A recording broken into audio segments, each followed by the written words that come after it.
영화의 양식 구독자 여러분 안녕하세요. ESF 김리진 강사입니다. 10월 27일 오늘 함께 묵상할 말씀은 디도서 1장 1절부터 9절 말씀입니다. 오늘의 본문은 리더의 자격이라는 제목으로 그레데 교회의 장로가 세워지는 데에 필요한 가이드라인을 디도에게 알려주는 사도 바울의 편지입니다.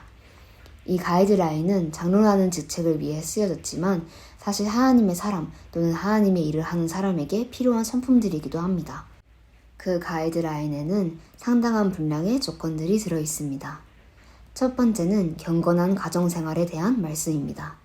이 말씀이 먼저 나온 이유는 교회에서는 예수님의 모습을 보이면서 본인의 가정에서는 악마의 모습을 보이는 이중적인 생활을 가진 사람들이 흔하기 때문인 것 같습니다. 주님이 주신 인간관계 중 가장 엽신여기기 쉬운 관계가 가족과의 관계인 것 같습니다. 매일 보니 소중하지 않다고 느끼기 쉽고 서로의 못난 모습을 가장 자주 보는 사이이기 때문이기도 합니다. 아무리 밖에서 선한 모습을 보여도 가족한테는 툴툴거리는 게 자연스러운 모습이 되기도 합니다. 그래서 가족들끼리 투닥거리는 모습을 보면 현실 부부 또는 현실 남매라고 칭합니다. 그 모습이 현실이기 때문입니다. 하지만 주님은 이 부분이 당연하다 해서 그러려니 넘어가시는 분이 아닙니다. 주님의 사람이라면 주님의 가정을 꾸리는 사람이어야 합니다. 주님이 보시기에 기쁜 가정을 꾸린 자여야지만 진실로 깨끗한 마음으로 주님의 일을 할 수 있을 것입니다. 그 다음 가이드라인은 성향 또는 인격에 대한 말씀입니다. 장로로 세워질 사람은 고집대로 하거나 급히 분나는 사람이지 않아야 한다고 말합니다. 장로와 같이 존경받고 주위에서 으르러보는 위치가 되면 거만이라는 덫에 노출됩니다. 직책이 꼭 높지만은 않더라도 맡은 직책으로 인해 거만해지면 고집이 생깁니다. 본인이 가장 옳다고 생각하기 때문입니다. 이런 생각을 가지고 고집을 부리다 보면 화 또한 많아집니다. 자신의 고집대로 일이 흘러가지 않거나 주위 사람들이 그 고집에 맞춰주지 않으면 분을 내기 쉬워지기 때문입니다. 저 또한 강사를 시작할 때 이 덫에 걸려들었었습니다. 초반에는 할 줄 아는 것이 없어 고집을 부릴 것도 없었지만 점점 혼자서 할 수 있는 일이 많아지며 나의 의와 고집대로 그 일들을 행하기 시작했습니다.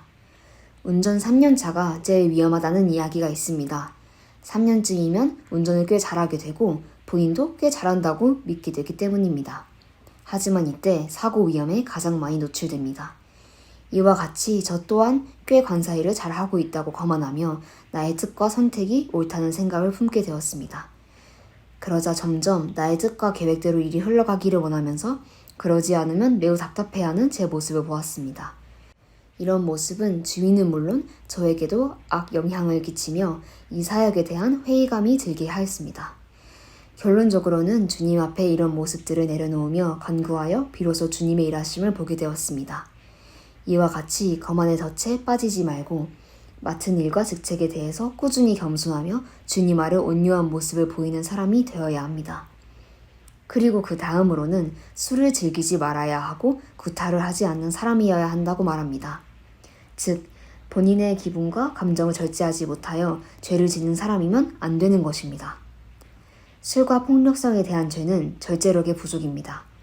유혹이 들끓는 이 세상에서 절제는 죄를 피하기 위한 필수적인 조건입니다. 살짝 흐트러졌을 때 올라간 술잔이 돌이킬 수 없는 실수의 결과가 될 수 있고 순간 욱한 감정에 올라간 손이 평생 후회할 사건을 일으킬 수 있습니다. 술과 구타 모두 주님이 기뻐하실 결과를 낳을 수 없는 것들입니다. 주님이 아닌 본인의 감정에 의해 행동하는 사람은 주님의 일을 하는 사람이 될 수 없습니다. 또 하나의 가이드라인은 더러운 이득을 탐내지 않고 나그네를 대접하며 선행을 좋아하는 사람이어야 한다고 말합니다. 전체적으로 선한 사람이어야 한다는 것입니다. 말로는 꽤 간단 명료한 조건인 것 같지만 이 세상에서 선한 사람으로 살아간다는 것은 매일 시험을 마주한다는 것과 같습니다. 자본주의 세상에서 부정한 이득에 손을 대지 않는다는 것은 철저히 깨어있음과 지혜 그리고 절제력이 요구됩니다. 우리에게 순수한 선함은 없지만 오직 순수한 선함 되시는 주님은 우리에게 그 모습을 담게 해주실 수 있습니다. 그 모습을 추구하고 바라고 기도하는 사람이 주님의 일을 하는 사람일 것입니다. 마지막으로 주님의 일을 하는 사람은 신중하고 의롭고 거룩하고 절제할 줄 아는 사람이어야 합니다. 지금까지 이야기한 성품들의 바탕이 되는 인격입니다. 이 본문에서는 장로로서 행해야 하는 일들을 이야기하는 것이지만 이 모습들은 주님의 일을 하는 우리에게도 해당이 됩니다. 주님의 일을 한다는 것이 오직 교회와 관련된 직책들을 말하는 것이 아닙니다.